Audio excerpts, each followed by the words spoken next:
Pagbasa mula sa Aklat ng Mga Panaghoy. Walang awang winasak ng Panginoon ang lahat ng nayon ni Jacob. Sinira niya ang matitibay na kuta ng lupain. Ang kaharian at ang mga pinuno nito'y kanyang ibinagsak at inilagay sa kahihiyan. Tahimik na nakalupasay sa lupa ang matatanda sa Jerusalem. Naglagay sila ng abo sa ulo at nagdamit ng sako. Ang mga dalaga sa Jerusalem ay nakaluhod na ang mukha'y halos sayad sa lupa. Namumugto ang mga mata ko sa kaiiyak, bagbag na bagbag ang aking kalooban. Matindi ang pagdadalamhati ko dahil sa kapahamakang sinapit ng aking bayan. Nakahandusay sa mga lansangan ang mga bata at ang mga sanggol. Nagiiyakan sila at patuloy na humihingi ng pagkain at inumin. Nanlulupaypay sila na parang mga sugatan sa mga lansangan. Unti-unting nangangapos ang kanilang hininga sa kandungan ng kanilang mga ina. Anong masasabi ko sa iyo, O Jerusalem? Jerusalem, lungsod na pinakamamahal ko. Saan kita maitutulad upang ikay aking maaliw? Sapagkat sinlawak ng dagat ang iyong kasiraan. Sino ang maaaring magpanauli sa iyo? Ang sinasabi ng inyong mga propeta ay pawang kasinungalingan. Dinadaya nila kayo sa hindi nila paglalantad ng inyong kasamaan. Pinapaniwala nila kayo na hindi na ninyo kailangang magsisi sa inyong mga kasalanan. Dumaing ka ng malakas sa Panginoon, Jerusalem. Araw-gabi, bayaan mong umagos ang iyong luha, gaya ng ilog. Huwag kang titigil ng kaiiyak. Bumangon ka't humiyaw ng ulit-ulit sa magdamag sa bawat pagsisimula ng oras ng pagbabantay. Kumbaga sa tubig, ibuhos mo sa harapan ng Panginoon ang laman ng iyong puso. Itaas mo sa Kanya ang iyong mga kamay, alang-alang sa iyong mga anak. Nanlulupaypay sila sa gutom, nakahandusay sa mga lansangan. Ang salita ng Diyos. Salamat sa Diyos.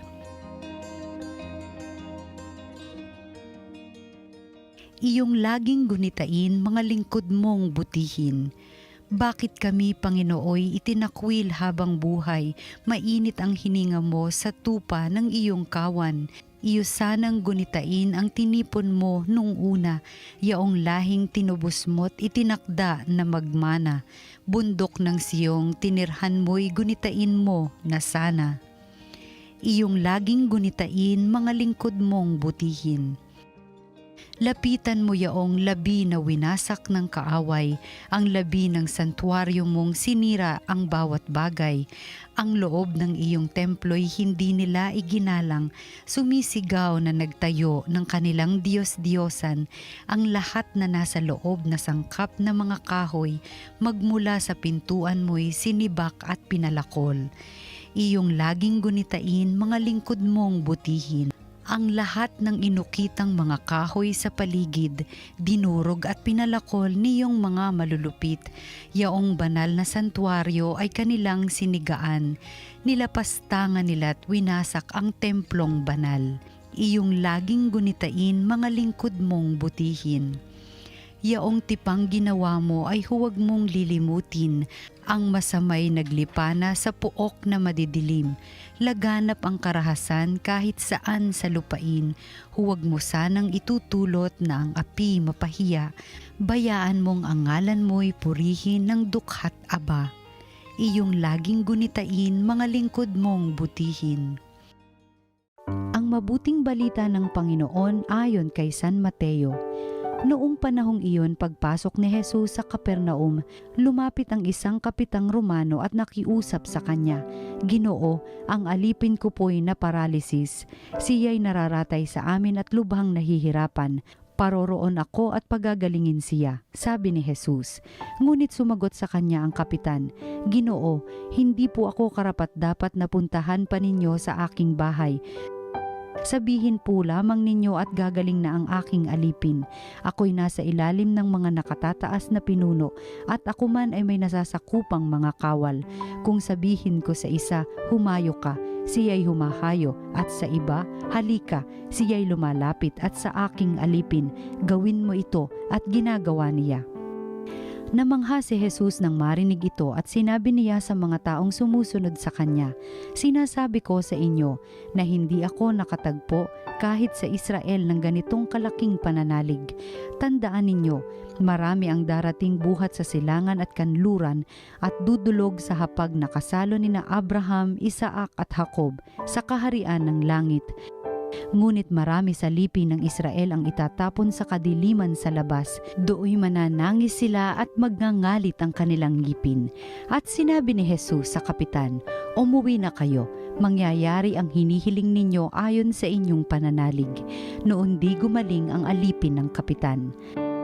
Pumunta si Jesus sa bahay ni Pedro at dooy nakita niya ang biyenan nito, nakahiga at inaapoy ng lagnat. Hinawakan ni Jesus ang kamay ng babae at nawala ang lagnat nito. Pagkatapos, bumangon ito at naglingkod sa kanya. Nang gabing iyon, dinala kay Jesus ang maraming inaalihan ng mga demonyo. Sa isang salita lamang ay pinalayas niya ang masasamang espiritu at pinagaling ang lahat ng may karamdaman. Ginawa niya ito upang matupad ang sinabi ni Propeta Isaías. Kinuha niya ang ating mga kahinaan at binata ang ating mga karamdaman. Ang mabuting balita ng Panginoon. Pinupuri ka namin, Panginoong Hesukristo. Magandang araw po sa inyong lahat. Ating pagnilayan ang salita ng Diyos, salita ng buhay. Nakita ni Jesus sa ating ebanghelyo ang biyenan ni Pedro na nilalagnat at nakaratay. Sabi nga ng mga dalubhasa, malamang malaria daw itong sakit ng biyenan dahil maraming kasong ganito sa Capernaum at Tiberias noong panahon ni Jesus. Hinawakan lang ni Jesus ang kamay ng biyenan at gumaling na kaagad ito. Ngunit ang kahanga-hanga ay ang pagbangon nito at dali-dali ang pagsilbi kay Jesus at sa mga bisita. Kadalasan kasi, ang galing sa sakit ay pinapahinga muna. Subalit, tinuring ng babaeng ito ang sarili niya na naligtas para maglingkod. She clearly regarded herself as saved to serve. Ang tanging pagnanais niya ay gamitin ang kanyang natamong kalusugan para sa Diyos at para magsilbi sa kapwa.